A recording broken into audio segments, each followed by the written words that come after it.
మన ప్రభు అయిన యేసుక్రీస్తు నామములో అందరి వందనాలు. మన గత వారం ఏం నేర్చుకున్న ఐడియా ఉందా? వాక్యం గత వారం ఏం నేర్చుకున్నాం? మన వాక్యం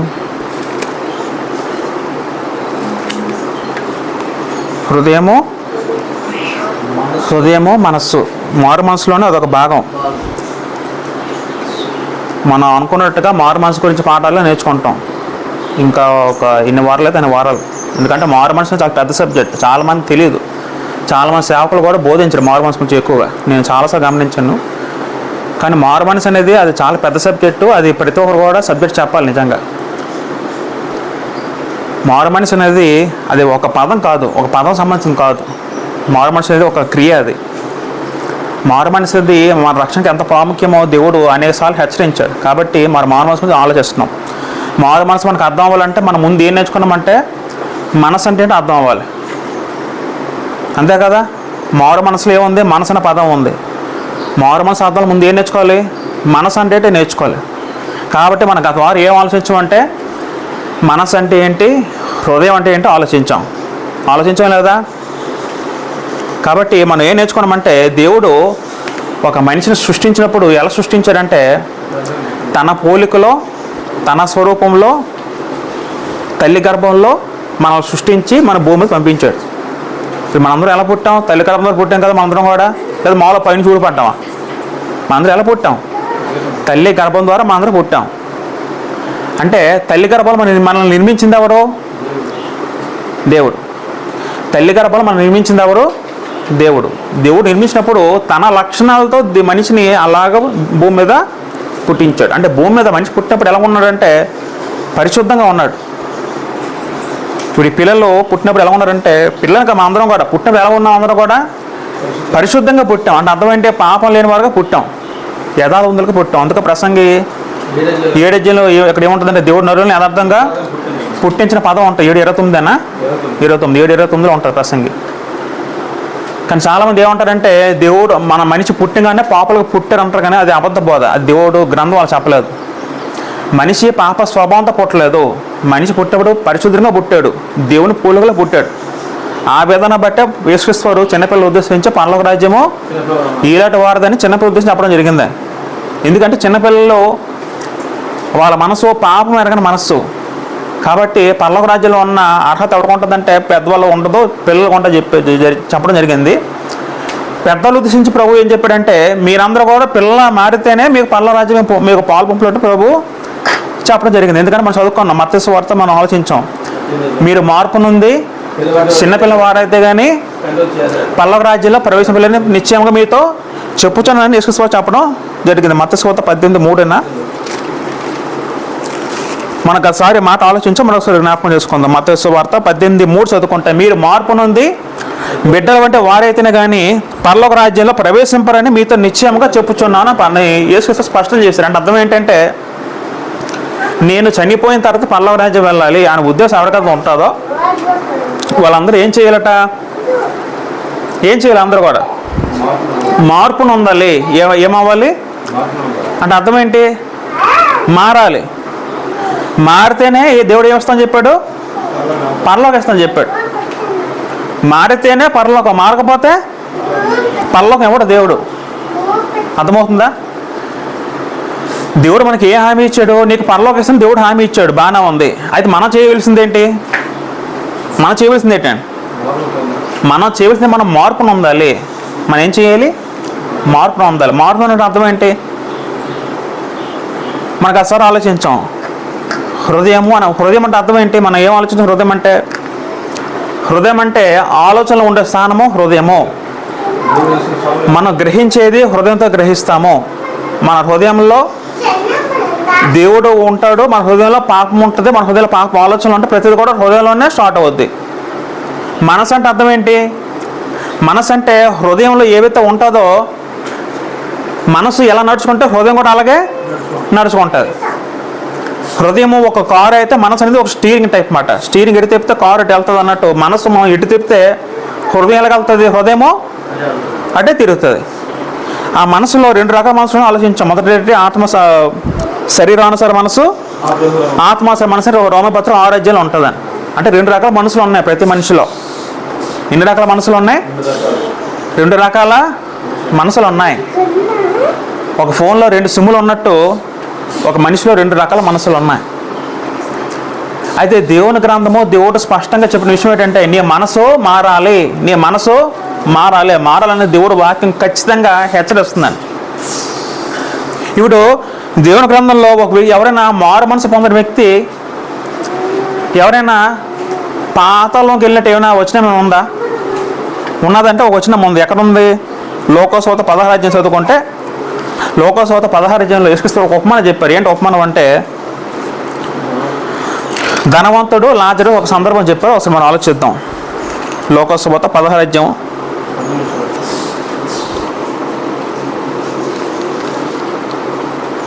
ఇక్కడ ఒక 2 వ్యక్తులు ఉన్నారండి. లోకసోత 16:19 చదువుకుంటే ధనవంతుడు ఒకడు ఉండేను. ఎవరి వ్యక్తి? ధనవంతుడు. అతడు ఓదరంగ బట్టలను సన్నపు నార వస్త్రం ధరించుకొని ప్రతి దినము బహుగా సుఖపడుచుండేవాడు. 2 వ్యక్తులు ఉన్నారటండి. యేసుక్రీస్తు చెప్పారు. ఎవరే వ్యక్తి అంటే ఒక వ్యక్తి ఏమో ధనవంతుడు, అక్కడ బాగా డబ్బు ఉంది, మంచి వస్త్రాలు రోజు వేసుకుంటున్నాడు, చాలా కాస్ట్లీ బట్టలు వేసుకుంటున్నాడు, రోజు సుఖపడుతున్నాడు హ్యాపీగా. అంటే ఎలా సుఖపడుతున్నాడు? నచ్చిన తిండి తింటున్నాడు, నచ్చినట్టు ఉంటున్నాడు, మంచి భవనం కట్టించుకున్నాడు, హ్యాపీగా ఉన్నాడు ఆ వ్యక్తి. ఆ వ్యక్తిలో భౌతికంగా బ్రతకడానికి అన్ని అవసరాలు ఉన్నాయి. కాకపోతే ఆ వ్యక్తిలో ఏం లేదు? ఆ వ్యక్తులు ఎవరు లేరట? దేవుడు లేడు. తర్వాత అదే విధంగా మరొక వ్యక్తి ఉన్నాడు. ఆ వ్యక్తి పేరంటే లాజరు ఒక దరిద్రుండేను. వాడు కురుపులతో నిండిన వాడే ధనవంతుని ఎంట వాకిట నుండి పడి ఉండి వాని బల్ల మీద ఉండు ఆకలి తీసుకుని కోరాను. అంతేకాక కుక్కలు వచ్చి కురుపులు నాకేను. ఆ దరిద్రుడు చనిపోయి దేవదూతల చేత అబ్రాహాము రొమ్మున ఆనుకొని చూడేను. అయితే ఇక్కడ సందర్భం ఏంటంటే 2 వ్యక్తులు ఉన్నారు. మొదటి వ్యక్తి ఎవరంటే ధనవంతుడు. ధనవంతుడికేమో ఆస్తి ఉంది, చాలా సుఖంగా హ్యాపీగా అనుభవిస్తున్నాడు. ఆ ధనవంతుడికి ఎదురుగా మరొక వ్యక్తి ఉన్నాడండి. ఆ ఇంటి ఎదురుగా. ఆ వ్యక్తి ఎవరంటే లాజరు. ఆ వ్యక్తి చాలా పేదోడట. ఆ వ్యక్తికి ఒళ్ళంతా కొడుకులట, ఒంటి మీద సరే బట్ట కూడా లేదు, తినడానికి తిండి లేదు. అటువంటి బీదక స్థితిలో లాజరు అనే వ్యక్తి ఉన్నాడు. ఈ ధనవంతుడు తింటే తను మిగిలింది ఆ ఇంగిలేమో ఆ వ్యక్తి ఏమో ఏరుకొని తింటున్నాడటండి. ఎవరు? లాజరు అనే వ్యక్తి. 2 చనిపోయారు. అర్థమవుతుందా? ధనవంతుడు చనిపోయాడు. ఒక రోజున ధనవంతుడు చనిపోయాడు. మరొక రోజున ఈ దరిద్రుడు ఈ వ్యక్తి లాజరు అనే వ్యక్తి కూడా చనిపోయాడు. ధనవంతుడేమో మంచి హ్యాపీ, మొత్తం ఊరంతా వచ్చింది, చక్కగా సమా చేయబడ్డాడు, ఊరంతా భోజనాలు పెట్టాడు, హ్యాపీగా ఘనంగా కొనసాగింది. ఈ దరిద్రుడికి ఎలా కొనసాగింది? సమా చేయబడ్డం. సమాధి కూడా సరి చేయబడలేదేమో. ఎందుకంటే ఇప్పుడు రోడ్డు పక్కన ఎవరైనా చనిపోయి అనుకోండి, వాళ్ళు మనం ఎలా చూస్తాం? వాళ్ళు ప్రత్యేకంగా మనం తీసుకెళ్ళి సమా చేస్తాం. ఎవరైనా పట్టించుకోం కదా. అదేవిధంగా మరి ఆ వ్యక్తిని మరి సమా చేస్తారో లేదా ఎవరు గోయి తీసి పడిస్తారో మనకు తెలియదు. అంటే ధనవంతుడు భూమి మీద ఉన్నప్పుడు చాలా హ్యాపీగా బ్రతికాడు, ఆనందంగా ఉన్నాడు. చనిపోయినంత వరకు కూడా హ్యాపీగా ఒక మంచి పెద్ద పాల సమాధి చేయించారేమో, అంత గొప్పగా సమాధి కార్యక్రమం జరిగింది. అక్కడతో హ్యాపీగా ముగిసింది. అది మన అందరి కళ్ళుకి కనబడింది. ఇప్పుడు కంటి కనబడినప్పుడు ఏం జరిగింది? ఇప్పుడు అంతా కూడా కంటి కనబడినప్పుడు ఇద్దరు ఎవరు ఆనందపడ్డారు భూమి మీద? ధనవంతుడా లాజరా? ధనవంతుడు. మన కంటితో చూసినప్పుడు ఎవరు గొప్పగా ఉన్నారంటే, ఎవరు గొప్పగా బతికారంటే ధనవంతుడు గొప్పగా బతికి కనబడుతున్నాడు. కానీ కంటికి కనబడిన అదృశ్య లోకంలో చూసినప్పుడు మరొక లోకంకి వెళ్ళారు వీళ్ళిద్దరూ కూడా చనిపోయిన తర్వాత. అక్కడ ఎలా ఉంటుంది పరిస్థితి? మన ఆత్మ సంబంధం కన్నుతో చూస్తే రివర్స్లో ఉంది పూర్తిగా. ఎంత రివర్స్లో ఉందంటే 23 ఆలోచిద్దాం. 2 చనిపోయారు. చనిపోయిన తర్వాత అప్పుడు అతడు పాతాళంలో బాధపడచ్చు కనులెత్తి దూరమని ఉన్న అబ్రహాము రొమ్మున లాజరును చూచి, తండ్రి అయిన అబ్రహామా, నా యందు కనికరపడి తన వేలు క్రొనను నేను ముంచి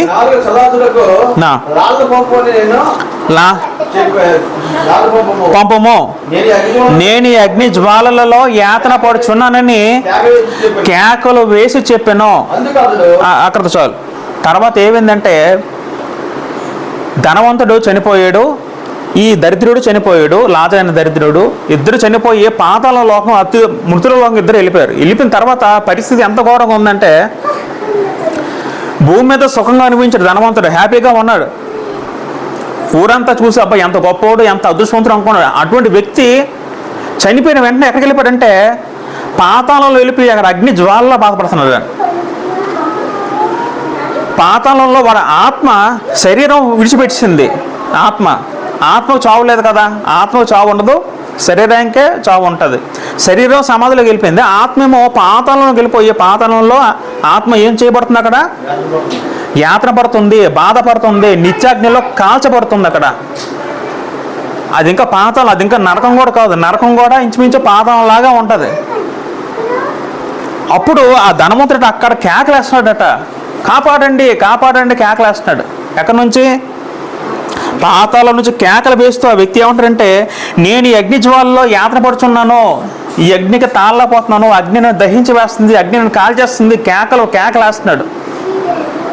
అక్కడ లాజరు ఉన్నాడు ఎదురుగా, అబ్రహాం ఉంటే అబ్రహాంతో ఏమంటారంటే, ఆ చనిపోయిన వ్యక్తి లాజరు అనే వ్యక్తి కూడా అటువైపు ఉన్నాడు, వేరే వైపు ఉన్నాడు, ఈయన వేరే వైపు ఉన్నాడు. లాజరు ఉన్న స్థితి ఎలా ఉందంటే చాలా హ్యాపీగా ఉంది స్థితి. అక్కడ చనిపోయిన తర్వాత ఇతను ఉన్న స్థితి ఎలా ఉందంటే అగ్ని జ్వాలతో మండి బాధపడుతున్నాడు. అబ్రహాముతో ఏమన్నారంటే, అబ్రహామా నాయన ఆ లాజర్ని పంపు, కొంచెం నాకు నీరు తెచ్చి ఆ నీరుతో నా నాలుగుని చల్లచుటకు లాజర్ని పంపు అని అక్కడ చెప్పడం జరుగుతుందట. అంటే నాలుగు అంటే నిజంగా నాలుగే ఉండదు అక్కడ. మనకు అర్థం అవడానికి ప్రభు ఏం చెప్పారంటే, అక్కడ అగ్నిజాల ఒక తీవ్రత చెప్పడానికి వివరణ చెప్పడం జరిగిందని. అందుకు అబ్రహాము, కుమారుడా నీవు నీ జీవితకాలం అంతయు నీకు ఇష్టమైన సుఖం అనిపించావు, అలాగనే లాజరు కష్టం అనిపించాడు, జ్ఞాపకం చేసుకో. ఇప్పుడైతే వాడు ఇక్కడ నెమ్మది పొందుతున్నాడు, యాత్ర పడుచున్నావు. అంతేగాక ఇక్కడ నుండి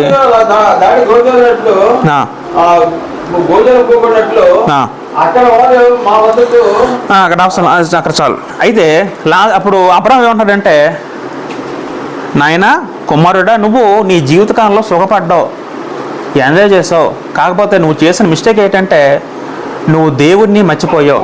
ఎవరు మర్చిపోయాడు? దేవుడు. ధనవంతుడు దేవుణ్ణి మర్చిపోయి ఇష్టానుసారంగా బ్రతికి ఇదే జీవితం అనుకున్నాడు. ఎక్కడ జీవితం? ఈ భూమి మీద ఉన్న జీవితమే నిజమే జీవితం అనుకున్నాడు. ఇదే శాశ్వతంగా ఉండిపోయే జీవితం అనుకున్నాడు. ఎవరు? ధనవంతుడు. అటుపక్క లాజరేమో, ఆ లాజరైన దరిద్రుడేమో పాప తిండి లేదు, ఒంటి మీద బట్ట లేదు, ఉండడానికి గూడు కూడా లేదు. అయినప్పుడు కూడా ఆ వ్యక్తి దేవుడిని నమ్ముకున్నాడు, దేవుడిని విడిచిపెట్టలేదు. చాలా కష్టాలు అనిపించాడు. ఎంత కష్టం? తన కురుపుల దగ్గర కుక్క వచ్చి నవ్వుతుందట. మీకు అర్థమవుతుందా? అంత బాధ అనిపించాడు. ఎవడో? ఆ లాజరైన వ్యక్తి. సేమ్ సిచ్యువేషన్ నేను పోస్టర్స్కి వెళ్తున్నప్పుడు మధ్యలో ఒక వ్యక్తి కనపడ్డాడు. ఎప్పుడు చూసా నా మనసు చలించిపోతూ ఉండేది. రోడ్డు పక్కన ఉన్నాడు పాపం ఆ వ్యక్తి. ఒంటి మీద గుడ్డ కూడా ఏమీ లేదు, మొహం అంతా ఇంత మొత్తం గడ్డలు, మొహం అంతా ఇంటుకులు, పిచ్చుల్లాగా ఉన్నాడు. నోటి నుండి సొంగ ఖర్చుకొని పక్కన నిజంగా కుక్క కూడా పక్కన ఉంది. నాకు నిజంగా ఈ సిచ్యువేషన్ చూస్తే అలాగే అనిపించాడు, ఆ లాజర్లాగా. ఒకసారి కనబడి నేను ఎంతో డబ్బులు ఇచ్చాను. ఒకసారి ఇస్తాం, ప్రతిసారి మనం హెల్ప్ చేయలేం కదా. నాకు ఎప్పుడు గర్భం పోస్టర్స్కి వెళ్తున్న ప్రతిసారి ఆ పక్కన కనబడ్డాం, నాకు మనసు పాడైపోతూ ఉండేది. ఎప్పుడు ఒక్కోసారి అనిపిస్తూ ఉండేది, ఈ వ్యక్తి చచ్చిపోయిన బాగా అనిపిస్తూ ఉంటుంది నాకు. ఆ వ్యక్తి మతి సింతం కూడా లేదు. మరి చాలా బాధ ఉంటుంది. తర్వాత మా పోస్ట్ మ్యాన్ ఒక ఆయన అడిగాను, కొంచెం ఏదో చూడొచ్చు కదంటే ఆ వ్యక్తి తర్వాత ఎవరికి ఫోన్ చేస్తారు, పై వాళ్ళకి చేస్తే ఎవరో ఒకరు వచ్చి, కొంతమంది అనాథలు ఎవరు ఉంటే వాళ్ళు తీసుకెళ్తారు, అనాథలు హెల్ప్ చేస్తే సంస్థ వచ్చి ఆయన్ని అంబులెన్స్లో తీసుకెళ్ళి బాగుపరిచి ఆఖరికి ఎక్కడో జాయిన్ చేస్తాను ఏదో ఒకటి. నిజంగా అంటే మీకు సిచ్యువేషన్ చెప్పడానికి అర్థం అంటే మీకు ఒకసారి ఆయనతో మాట్లాడాను. ఒకసారి డబ్బులు ఇచ్చి ఎంతో కొంత 3 అంత ఇచ్చాను. ఒకసారి ఏసీ కొన్ని మాటలు కూడా చెప్పాను ఒకసారి. మరి ఆయనకి కొంచెం జ్ఞానం లేదనుకుంటా. అలాగే బాబు అంటున్నాడు, కానీ ఎక్కువ జ్ఞానం లేదు. ఆ వ్యక్తి అక్కడే, అది కూడా శీతాకాలం టైంలో చిన్న మా పోస్ట్ మ్యాన్ అప్పుడప్పుడు చెప్తూ ఉంటాడు, ఒక్కొక్కసారి పక్కన చిన్న గుమ్మ ఉందట, గుమ్ములో పడిపోతాడు ఒక్కొక్కసారి. వీళ్ళందరూ లేచి తీస్తారట, పాప చుట్టుపక్కల ఉన్నది ఎంతో కొంత గింజన పెడతారట. ఆ వ్యక్తి మరి అన్నీ తినడు, ఒక గింజన కూడా తింటాడట, అదేట టిఫిన్ పెట్టే తినడట. మరి ఏమో మన ఆరోగ్యం సహకరించదేమో. అంటే అటువంటి మనుషులు ఇప్పటికి కూడా భూమి మీద ఉన్నారా లేదా? ఏం గుర్తులేదమ్మా. మరి మొహం ఎలాగుందంటే నెల మరి ఎవరో మరి మరీ అంత పెద్ద ఆయన కాదు, 50 ఉంటాయేమో మా వయసు. మరి ఏ ఊరు పక్కన పెడితే అంటే మనకి ఏం అర్థం అవ్వాలంటే, మనం తెలుసుకోవాల్సిన విషయం ఏంటంటే, భూమి మీద మనం ఉన్నప్పుడు మనం ఎలా ఉన్నా సరే, ఎంత పేదగా ఉన్నా సరే, మన దాని గురించి భయపడాల్సిన పని లేదు. మనం ఏమనుకోవాలంటే, నేను చనిపోయినా పర్లేదు, నేను చచ్చిపోతే పరలోకి వెళ్తాను, అలా మనం ఆ దృష్టితో మనం ఉన్నాం అనుకోండి, అసలు ఈ బాధలు మనకి గుర్తురావు. మీకు అర్థమవుతుందా? మనం ఏమనుకుంటాం, ఎంతసేపు నాకు ఇన్ని బాధలు ఉన్నాయి అనుకుంటూ ఉంటాం. మనకన్నా బాధలు చాలామంది ఉన్నారా లేదా? ఒకసారి రామచంద్రపురం వెళ్ళినప్పుడు ఒకరికైతే కళ్ళు లేవు, ఒకసారి ఇద్దరికి. ఆయన చర్చికి వచ్చారు. ఒకసారి 2 వ్యక్తులు కళ్ళు లేవు, దేవుని నమ్ముకున్నారు. ఆయన ఒకసారి అడిగాను, మీకు ఏంటి మీ పరిస్థితి ఏంటంటే, ఒక ఆయన మధ్యలో కళ్ళుపోయే, అదొక బాధ. ఆయనకి సఫర్ చేసిన వాళ్ళ ఆవిడ చనిపోయింది, అదొక బాధ. ఆయనకి అసలు నాకు ఒకసారి అనిపిస్తుంది, మనం ఏమనుకుంటాం, మనం ఎంతసేపు మనకే బాధలు మనకే కష్టాలు అనుకుంటాం, కానీ మనకు మించిన కష్టాలు మనకు మించిన బాధలు లోకాలు ఎన్నో ఉన్నాయండి. కళ్ళు లేకపోతే మనిషి ఎంత ప్రమాదంగా ఆలోచించండి. కళ్ళు లేకపోతే బతకాలం అసలు మనం? కళ్ళు ఉండి ఏదైనా హ్యాపీగా ఏదో పని చేసుకుని బతకచ్చు, కానీ కళ్ళు లేకపోతే ఎంత ప్రమాదకరం. పాపం ఆయన చెప్తుంటే కష్టాలు ఒకటి కాదు, వాళ్ళ భార్య చనిపోయింది, అతను తోడు లేదు, పాపం ఆయన దేవుడు నమ్ముకున్నాడు. అలాగా పాపం చిన్న కర్ర పట్టుకొని కర్ర సాయంతో ఆ ఊరు చచ్చికొచ్చాడు ఒకసారి. అది విశ్వాసం అంటే. ఆయన గుడ్డోడు, అసలు నిజంగా ఆయన రాసి పని కూడా లేదు అనకూడదు, కానీ అక్కడెక్కడో కొంచెం దూరం 2-3 కిలోమీటర్ ఆయన అలా కర్రపోట సాయంతో అలా వచ్చాడు చర్చికి ఆ రోజు అయితే. ఎందుకు నేను దూరం వచ్చాను, మరి వాక్యం వచ్చాను బ్రదర్ మామూలుగా హెల్ప్ చేస్తారేమో అని అంటూ వచ్చారు. అంటే మాకు ఏం అర్థవాలంటే, విశ్వాసం ఉన్న వ్యక్తులకి వాళ్ళు ఏ స్థితిలో ఉన్నా సరే వాళ్ళకి అవి పట్టించుకోరండి. నాకు ఏమీ లేదు, నేను కష్టాలు ఉన్నా అసలు గుర్తు చేసుకోరు అవన్నీ కూడా. వాళ్ళ మనసు ఎలా ఉంటుందంటే, నాకు దేవుడు ఉన్నట్టు, నాకు దేవుడు ఉంటే చాలు అన్న మనసులో ఉంటుంది వాళ్ళకి. ఆ మనసు ఎప్పుడు వస్తుంది వ్యక్తికి? విశ్వాసంలో ఉంటే ఆ మనసు వస్తుంది, విశ్వాసంలో లేకపోతే ఆ మనసు రాదు ఎవరికి కూడా. అందుకే విశ్వాసము చాలా ఇంపార్టెంట్ ఏ వ్యక్తి అయినా సరే. మన అందరూ కూడా దేవుని విశ్వాసం వాళ్ళు కలిగి ఉంటే మనం ఎలాగున్నా సరే మనకి భయము బాధ రెండూ రాదని. అయితే వీళ్ళిద్దరిలోని చనిపోయాడు. ఈ వ్యక్తి ఎక్కడికి వెళ్ళిపోయాడు? ధనవంతుడు వెంటనే పాతాళంలో వెళ్ళిపోయి బాధపడుతున్నాడు అగ్ని జ్వాలలో. అప్పుడేమో ఏమన్నాడంటే, నీ భూమి మీద ఉన్నప్పుడు నువ్వు ఇష్టానుసారంగా బ్రతికావు. అక్కడ పదం ఏముంది, అక్కడ నీకు ఇష్టం వచ్చినట్టు బ్రతికో అంటాడు. అక్కడ 20 చదువుకుంటే, నీవు నీ జీవితకాలంలో నువ్వు ఎలాగొన్నావంటే నీకు ఇష్టమైనట్టు బ్రతికావు, నీకు నచ్చినట్టు చేసావు, నీకు నచ్చినట్టు ఉన్నావు అంటే అర్థం ఏంటంటే ఆ వ్యక్తి దేవుడిని మర్చిపోయాడు, దేవుని ఎరగలేదు కాబట్టి నువ్వు అక్కడ ఉన్నావు అంటాడు అబ్రాం. తర్వాత అలా చెప్తూ కిందకు వచ్చేసరికి 30కి వెళ్ళిపోదాం. 30కి వెళ్ళిపోతే, అతడు తండ్రి అయిన అబ్రహామా, ఆఖరికి ధనవంతుడు ఏమంటారంటే, ఇవన్నీ అలసేక నాకు 5 సహోదరులు ఉన్నారు, వారును ఈ వేదక స్థలం రాకుండా నా తండ్రికి వాడిని నిన్ను వేడుకొంచున్నాను.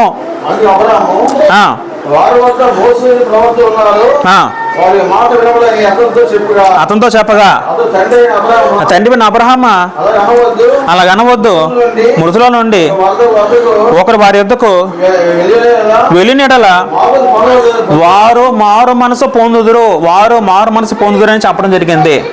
వారు మారు మనసు పొందుదురు. అందరూ నా వైపు చూడండి, పిల్లల వైపు చూడొద్దు. అయితే పాతంలో ఉన్న ధనవంతుడు ఏమంటున్నాడంటే, మరి ఇంకొక అవకాశం లేదు. ధనవంతుడు వెళ్ళి నేను మళ్ళీ వెనక్కి వెళ్తాను, భూమి మీదకి వెళ్తాను, మళ్ళీ జాగ్రత్తగా బ్రతుకుతానంటే అవకాశం ఉంది? అప్పుడు ఉంది అవకాశం? లేదు, అవకాశం లేదు. ఒకే ఒక అవకాశం దేవుడు మనిషికి ఇస్తాడు. అవకాశం ఎప్పుడేది? భూమి మీద బ్రతుకున్నప్పుడే. భూమి మీద బ్రతుకున్నటువంటి ఎంత అదృష్టం అందరం. ఎలాగొన్నా సరే, నువ్వు దీనస్థితిలో ఉన్నావా, గుడ్డివాడుగా ఉన్నావా, కుంటివాడుగా ఉన్నావా, ఎలాగొన్నా సరే నువ్వు బ్రతుకున్నావా అంటే ఎంత అదృష్టమా. ప్రసంగంలో పదం ఏముంటుందంటే, చచ్చిన సింహం కన్నా బ్రతుకున్న కుక్క మేలు అంటాడు. సింహం చాలా గొప్పదా లేదా? గొప్పదా కాదు సింహం అంటే అదొక రాజు. సింహం అంటే చాలా గొప్ప. కానీ బ్రతుకున్నప్పుడు దాని విలువ, చచ్చిపోతే విలువ ఉంటుంది ఎవరికైనా సరే. చచ్చిపోతే ఎవరికే విలువ ఉంటుంది, దేనికే విలువ ఉండదు. అయితే ఈ ధనవంతుడు ఏమంటాడంటే మనకు అవకాశం లేదు, అరుస్తున్నాడు, కేకలేస్తున్నాడు, కాపాడండి కాపాడండి కేకలేస్తున్నాడు. ఉందా? ఉపయోగం ఉందా? ఏం ఉపయోగం లేదు. ఆఖరికి ఏమంటాడంటే నా జీవితంలో అయిపోయింది, ముగిసిపోయింది. భూమి మీద నాకు 5 సహోదరులు ఉన్నారు, నాకు 5 అన్నదమ్ములు ఉన్నారు. నాయన అబ్రాహ్మ, వాళ్ళ దగ్గరికి ఎవరిని పంపించి వాళ్ళు ఇక్కడ రాకుండా ఏదో ఏర్పాటు చేయని అనడం జరుగుతుంది అక్కడ ధనవంతుడు. అక్కడ పదం ఏం వాడతాడంటే మృతుల్లో నుండి ఒకడు వారి యొద్దకు వెళ్ళిన యెడల వారు మారు మనసు పొందుదురని చెప్పాను. అంటే అర్థం ఏంటంటే, మృతులు ఉంటే అర్థం ఏంటంటే పాతాల నుంచి ఒక వ్యక్తి ఎవరైనా అటు వెళ్ళి ఉంటే భూమి మీదకి వెళ్తే ఆ వ్యక్తి వల్ల వీళ్ళు మారు మనసు పొందుతారు. ఎవరు? భూమి సహోదరులు. అంటే ఇక్కడ పాయింట్ మనకి ఏమర్థాలంటే ధనవంతుడు మారు మనసు పొందాడా లేదా? ధనవంతుడు మారు మనసు పొందలేదు కాబట్టి ఎక్కడికి వెళ్ళాడు? చచ్చిపోయిన తర్వాత పాతాళ నిత్యాలు బాధపడుతున్నాడు. అంటే నరకం గెలిపినట్టే. నరకం గెలిపాడు ఎవడు? ధనవంతుడు. ఎందువల్ల? మారు మనసు పొందకపోవడం వల్ల. ఇప్పుడు ఆ వ్యక్తి ఏమన్నారంటే భూమి మీద నాకు 5 అన్నదమ్ములు ఉన్నారు, వాళ్ళ దగ్గరికి ఎవరినో పంపిస్తే ఎక్కడి నుంచి వాళ్ళు మారు మనసు పొందుతారేమోనని అక్కడ రిక్వెస్ట్ చేసుకుంటున్నాడు ఆఖరికి. అంటే వాడి జీవితాలకు ముగిసిపోయింది. కాబట్టి ఈ విషయం ద్వారా మనకి ఏం అర్థం అవ్వాలంటే, మనమేం తెలుసుకోవాలంటే, ఇప్పుడు మనతో ఉన్నవాళ్ళు మన పూర్వీకులు వాళ్ళు దేవుని నమ్ముకుంటే పరదేశంలో ఉంటారు. వాళ్ళు దేవుని నరకకుండా వాళ్ళు చనిపోయినప్పుడు అందరూ ఇప్పుడు ఎక్కడ ఉంటారో తెలుసా? ఎక్కడ ఉంటారండి? ఇప్పుడు పాతాళంలో ఉంటారండి. ఇప్పుడు మనకు కనబడదు, ఇప్పుడు మనకి ఏమీ కనబడదు. ఎవరు చూసేలా అనుకోవచ్చు ఒకళ్ళు, నువ్వు చూసావా సాక్షి వేట అనొచ్చు. కానీ ఇప్పుడు ఏమి సాక్ష్యాలు ఉండవని. ఒకనొక రోజు వస్తుంది, నువ్వు చచ్చిపోయే రోజు ఒకనొక రోజు వస్తుంది. ఆ టైంలో నీకు మొత్తం కూడా అప్పుడు జ్ఞానోదయం అవుతుందని. కాబట్టి మనిషికి అవకాశం దేవుడు ఒక్కసారి ఇస్తాడు. ఏడక మనిషికి అవకాశం దేవుడు ఎన్నిసార్లు ఇస్తారండి? ఒక్కసారే. అదే జీవితకాలంలో మారు మనసు పొందితే ఆ వ్యక్తి ఎటు వెళ్తాడు? పరదేశకి వెళ్తాడు. పరదేశం నుంచి పరలోకి వెళ్తాడు.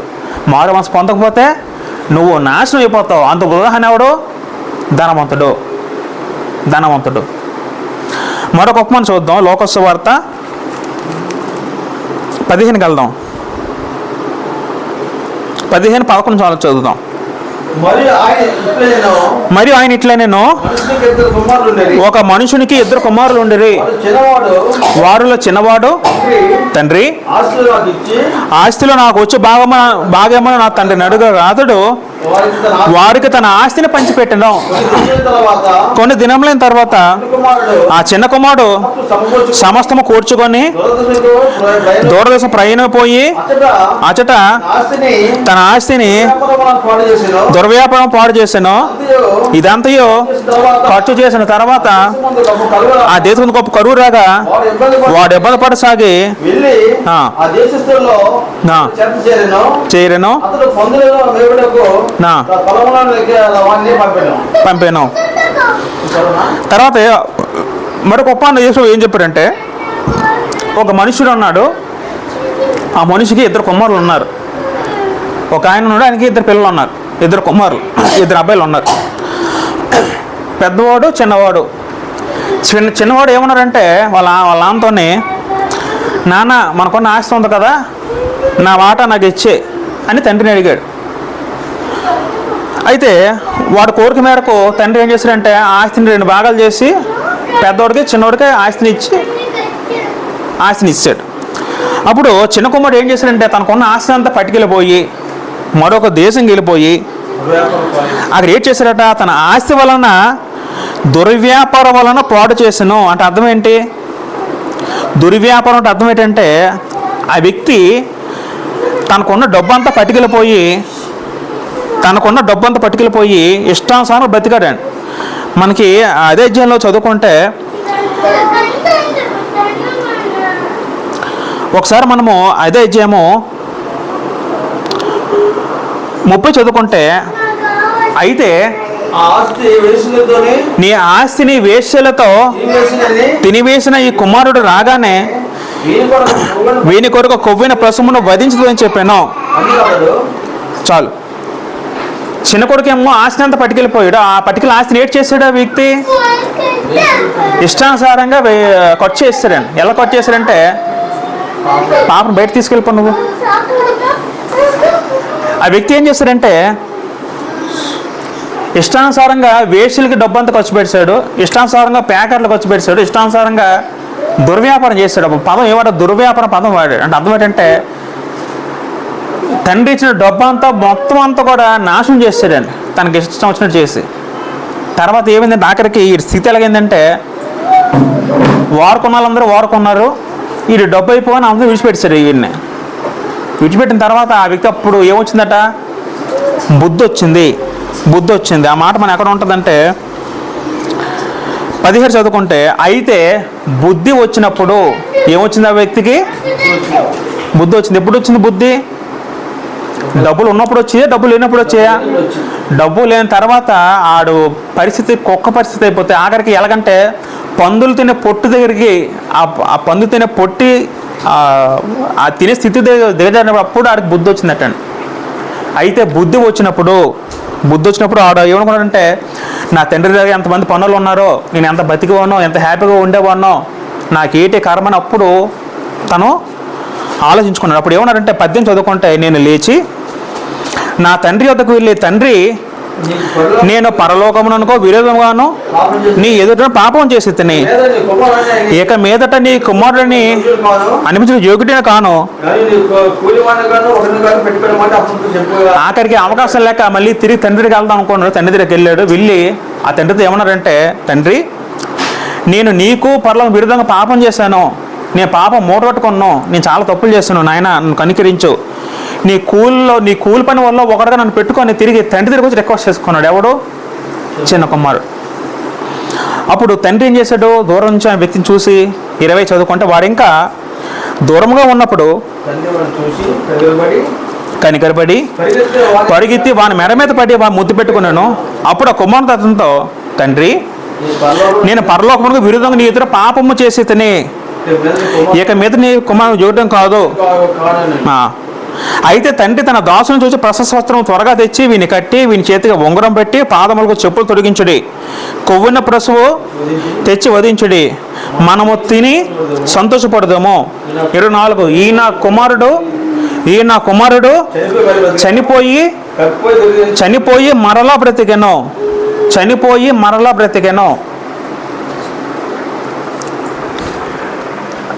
రెండో కుమారుడు గురించి ఒక మాట ఏం చెప్పబడిందంటే, చనిపోయి మరలా బ్రతికెను.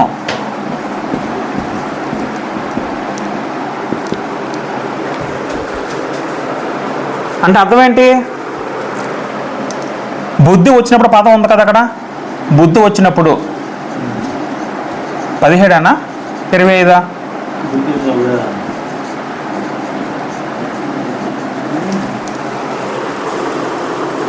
17 వచనంలో, అయితే బుద్ధి వచ్చినప్పుడు అంటే అర్థం ఏంటంటే ఆ వ్యక్తికి ఏమొచ్చిందంట, బుద్ధి అర్థం ఏంటంటే మారు మనసు వచ్చింది. ఏమొచ్చింది? మారు మనసు అంటే అర్థం ఏంటంటే బుద్ధి రావడం. మారు మనసు అంటే అర్థం ఏంటంటే బుద్ధి రావడం. రెండో మారు మనసు వచ్చిన వ్యక్తి ఎలా ఉంటాడంటే చనిపోయి తిరిగి బ్రతకడం. నిజంగా ఎంత గొప్ప పదం తెలిసేది, చనిపోయి బ్రతకడం అంటండి. చనిపోయి తిరిగి బ్రతకడం మారు మనసు అట. అర్థమవుతుందా? మారు మనసు అంటే అర్థం ఏంటి? చనిపోయి బ్రతకడం. ఈ వ్యక్తి చచ్చిపోయాడా? భౌతికంగా చచ్చిపోయాడా? ఆత్మీయంగా చచ్చిపోయాడా? ఆత్మీయంగా చచ్చిపోయాడు. వేశ్యలతో తన ఆస్తి అంతా పాటు చేసుకున్నాడు, దురాత్మతో తన ఆస్తి అంతా పాటు చేసుకున్నాడు. తిరిగి తండ్రి దగ్గరికి వచ్చి, నాయన నేను పాపం చేస్తానంటే అర్థం ఏంటంటే తిరిగి పాపం ఒప్పుకోనంటే తిరిగి చనిపోయి బ్రతికాడు. మా పోస్ట్ ఆఫీస్లో ఒక వ్యక్తి ఉన్నాడు. ఆ వ్యక్తి ఆయన ఒక పోస్ట్ మ్యాన్, బుధవలస పోస్ట్ మ్యాన్ చేస్తున్నాడు. ఆ వ్యక్తి ఒకప్పుడు విపరీతమైన త్రావర అలవాటు ఉండేది. ఏ అలవాటు? త్రావర అలవాటు. మామూలు త్రావర అలవాటు కాదు, బీభత్సంగా తాగేవాడట. ఆ వ్యక్తి చెప్పిన సాక్ష్యమే ఈ అంత. ఎంతలో తాగాడంటే ఆఫీస్ కూడా వచ్చాడు కాదు సరిగ్గా. ఆ బ్యాగులు తీసుకొచ్చి అక్కడ పడిసేవాడు, గొప్ప ఇబ్బంది సృష్టించాడు ఒకప్పుడు, అంటే చాలా ఒక 10 ఏళ్ళ క్రితం. విపరీతంగా తాగుడికి ఇంట్లో అక్కడ డబ్బులు లేక ఇంట్లో వస్తువులు కూడా ఈ సామాన్లు కూడా తాకట్టు పెట్టి తాగేసాడట. తాగేయడం, ఎక్కడ పడిపోవడం, వీళ్ళు ఇంటి వాళ్ళు తీసుకురావడం, అప్పులు అయిపోయి వీడి పరువు పోయింది. ఊళ్ళో వాళ్ళందరూ కూడా ఈయన ఎవరు తిడుతున్నారు, వీళ్ళు కుటుంబం తిడుతున్నారు, అంతే కదా. ఇంట్లో మూడుతో ఎవరు తిడతారు, ఇంట్లో తిడతారు కదా. ఏ చేస్తాను మీ అందరూ తిడుతూ ఉంటారు కదా. ఆఫీస్లో ఉద్యోగం సరి చేయడు, అన్ని రకాలుగా నాశనం అయిపోయాడు. ఒకసారి ఏమో ఆ వ్యక్తి చచ్చిపోదామని గడ్డి మందు కొనుక్కొని చచ్చిపోదామని దూరంగా ఊరు చెరువు దగ్గరికి వెళ్ళాడట. తాగి చచ్చిపోదామని ఊరు చివరికి వెళ్ళాడట. వెళ్ళిన తర్వాత నిజంగా జరిగిన సంఘటన అది, ఆ వ్యక్తి చెప్పిందే. అక్కడికి వెళ్ళి తాగుతున్నప్పుడు వాళ్ళ పాప గుర్తొచ్చిందట. పాప గుర్తొచ్చి నేను తాగి చచ్చిపోతే మా పాపని ఎవరు పోషిస్తారు, ఎవరు పెంచుతారని అప్పుడు గుర్తుకొచ్చి అసలు నేను చావడం ఎందుకు, నాలో ఉన్న ఈ త్రాగుని చంపేస్తే నేను చావడం ఎందుకు అనుకొని అప్పటి నుంచి ఒక దృఢ నిశ్చయంతో మళ్ళీ వెనక్కి వస్తారట. వెనక్కి వచ్చి దేనివల్ల బానిస అయిపోయాడో అప్పటి నుంచి దాన్ని అసహించుకున్నాడు త్రాగుడిని.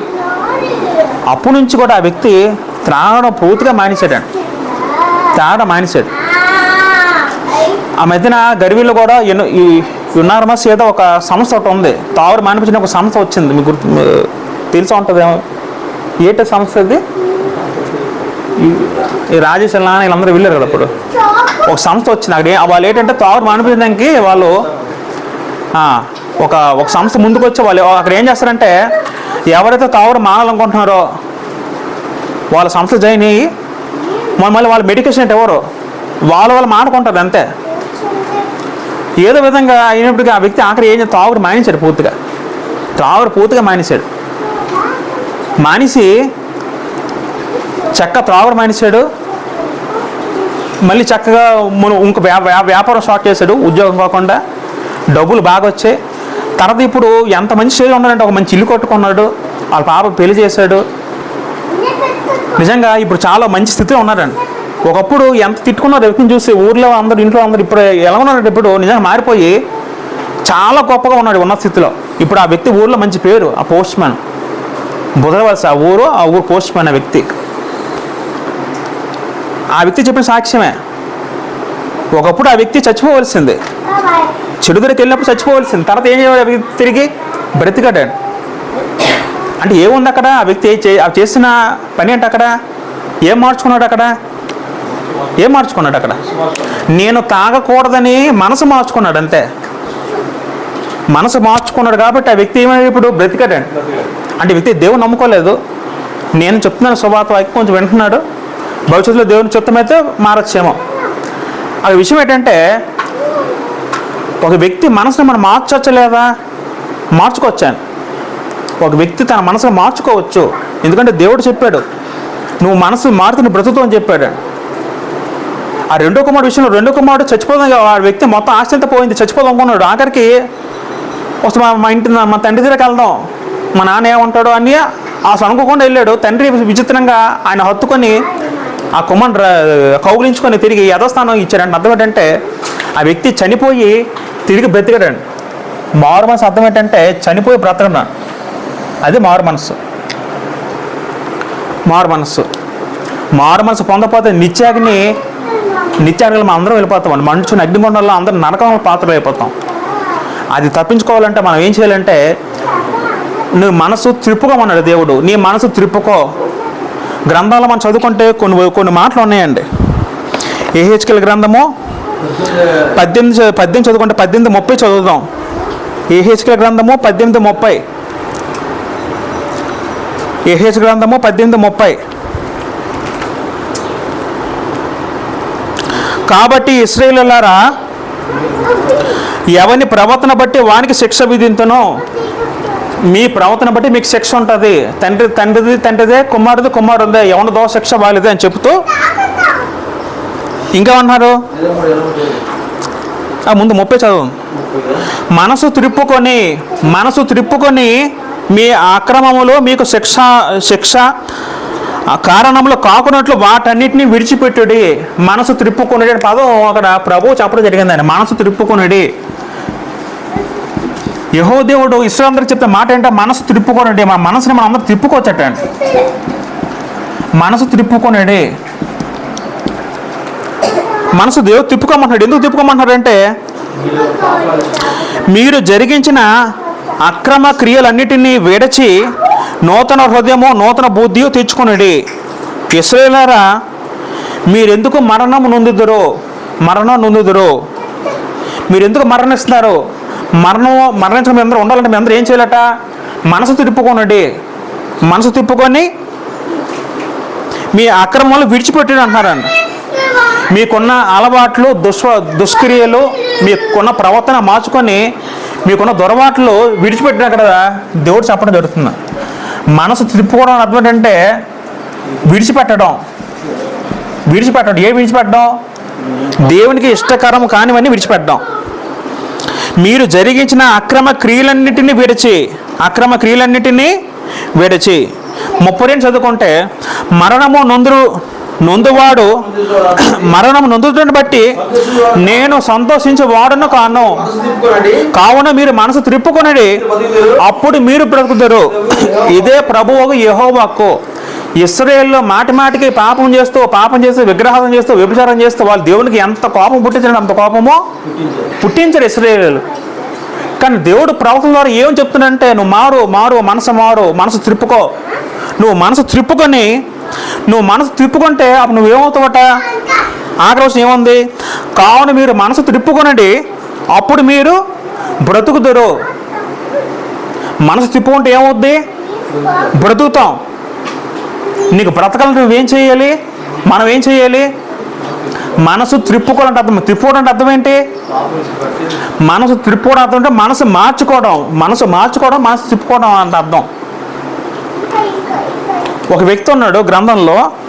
ఆ వ్యక్తి మొదటి రాజుల గ్రంథము, ఒకసారి మనం మొదటి రాజుల గ్రంథము 8వ అధ్యాయం 50 చదువుకుంటే రాజైన సొలొమోను పెద్ద మందిరం కట్టాడు. యెరూషలేములో దేవుని మందిరం, పెద్ద గొప్ప మందిరం కట్టి ఆ మందిరం ప్రతిష్ఠించే రోజున ప్రార్థన చేస్తే ఒక మాట అన్నారండి. మొదటి రాజుల గ్రంథం 8:50 చదువుకుంటే 8:58 మొదటి రాజులు 8:58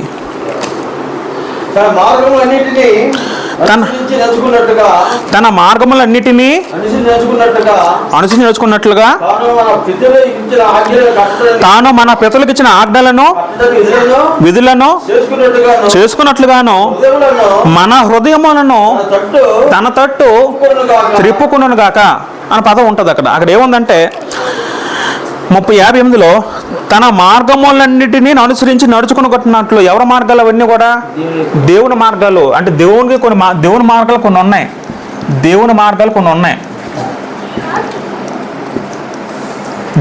మళ్ళీ చదువుతాం వచ్చిన దేవుని మార్గాలన్నిటినీ అనుసరించి నడుచుకున్నట్లు తాను అంటే దేవుడు మన పితరులకు ఇచ్చిన ఆజ్ఞలు అంటే ధర్మశాస్త్రం. మన హృదయము తన తొట్టు అంటే దేవుని తొట్టు తిప్పును కాక ప్రాంతంలో మాట చెప్తున్నాడు. దేవుని తొట్టు మన హృదయం తిప్పాలట. దేవుని వైపు మన హృదయము మనసు తిప్పడం వారి మనస్సు. అంతటి గొప్ప ప్రార్థన చేసిన సొలొమోను అంత తన ప్రార్థనలో అంత గొప్ప మాట పలికిన సొలొమోను ఆఖరికి తీవ్ర భ్రష్టుడైపోయాడు. తన హృదయము దేవుడి వైపు నుంచి ఎటు తిప్పాడంటే అన్ని దశలో తిప్పాడు. ఆ మాట కూడా ఉంటుంది. మొదటి రాజుల గ్రంథము 11:3 చదువుదాం ఒకసారి. అతనికి 700 మంది రాజకుమార్తెలను కలిగి ఉండేది. అతని భార్యలు అతని హృదయమును త్రిప్పివేసిరి అంటే అర్థం ఏంటి? హృదయం తిప్పిసారట. ఎవరు తిప్పిసారట? సొలొమోను ఒక అన్ని భార్యలు, వాళ్ళు అన్ని దేవతలు పూజించే వాళ్ళ భార్యలట సొలొమోను హృదయం ఎలా తిప్పిసారంటే దేవుని వైపు నుంచి అన్ని దేవతలకు తిప్పిసారట. అంటే దేవుడు ముందే హెచ్చరించాడు, అన్ని స్త్రీలు ఎప్పుడు ఎవరు పెళ్లి చేసుకోకూడదు, వాళ్ళతో సావాసం ఆజ్ఞది. అదే అధ్యాయము 11 మొదట చదువుకుంటే మోయబీలు, ఎదోమీయులు, అమ్మోనీయులు, సీదోనీయులు, హిత్తీయులు అని జనులు మీ హృదయములను తన దేవతలతో త్రిప్పుదురు. హృదయం తిప్పేస్తారు అందరూ కూడా. గనుక వారితో సావాసం చేయకూడదనియో, వారిని మీతో సావాసం నీయకూడదనియో యెహోవా ఇశ్రాయేలుగా సెలవిచ్చున్నాడు. పాత నిబంధనలో ఆజ్ఞ ఉంది. ఏంటి ఆజ్ఞ అంటే, ఇశ్రాయేల్లో వాళ్ళొక గోత్రాలు మాత్రం పెళ్లి చేసుకోవాలి. బయట వాళ్ళు బియ్యం అందుకోకూడదు. వాళ్ళు బయటన అన్య మతస్థులతో వాళ్ళతో సావాసం చేయకూడదు. పెళ్ళైన సావాసం వాళ్ళతో అన్యులతో పెట్టుకుంటే వాళ్ళ మతంతో మీరు మారిపోతారు, మతం తిప్పేస్తారు. కాబట్టి అది రూల్ ఉంది.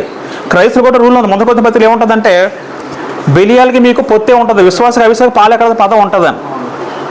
సావాసం పెళ్ళి అనేవి పెద్ద సావాసం కాబట్టి అది అన్యులతో ఎప్పుడు చేసుకోకూడదు. క్రైస్తవులు పెళ్లి చేసుకోవాలి.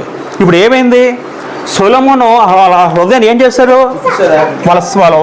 వాళ్ళ భార్యలో హృదయాన్ని ఏం చేశారు, ఇటు తిప్పారు, అన్య మతాలకు తిరిగారు. వాళ్ళ పిల్లల్లో వాళ్ళ ఉపపత్తులు వాళ్ళు పూజిస్తున్న విగ్రహాలలోకి ఎవరు లాగేశారంటే సొలొమోను లాగేశారు. లాగడం అంటే అర్థం అంటే హృదయాన్ని మార్చేశారట.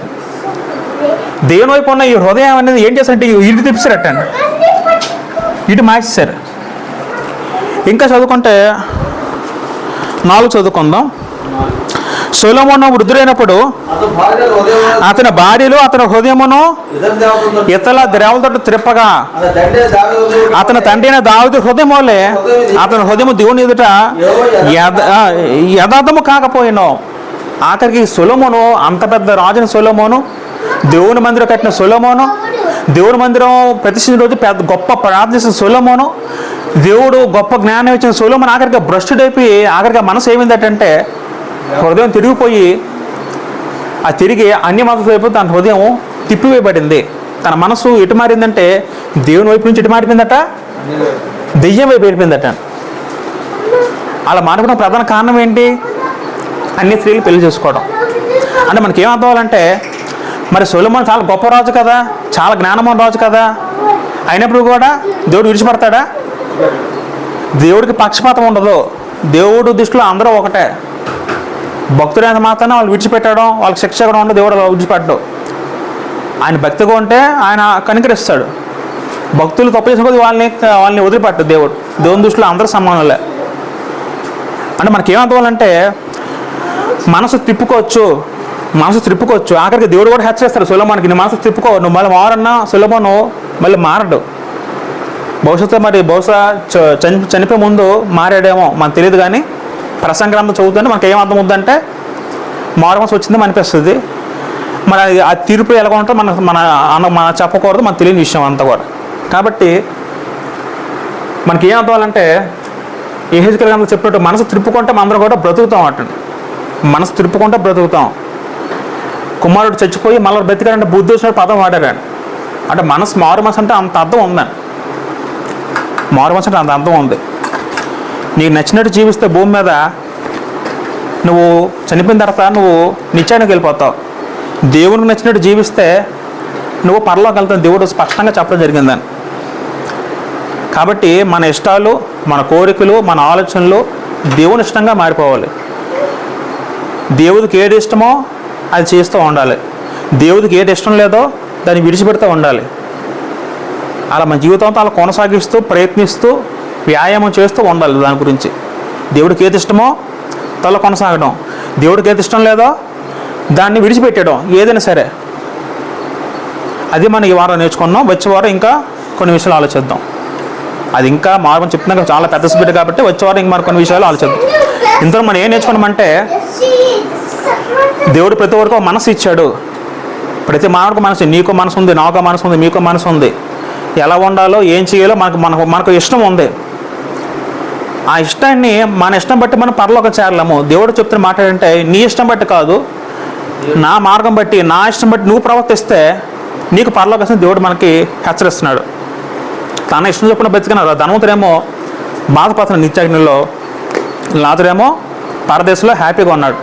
భూమి మీద చాలా కష్టాలు అనుభవించాడు. కురుపులతో బాధపడ్డాడు.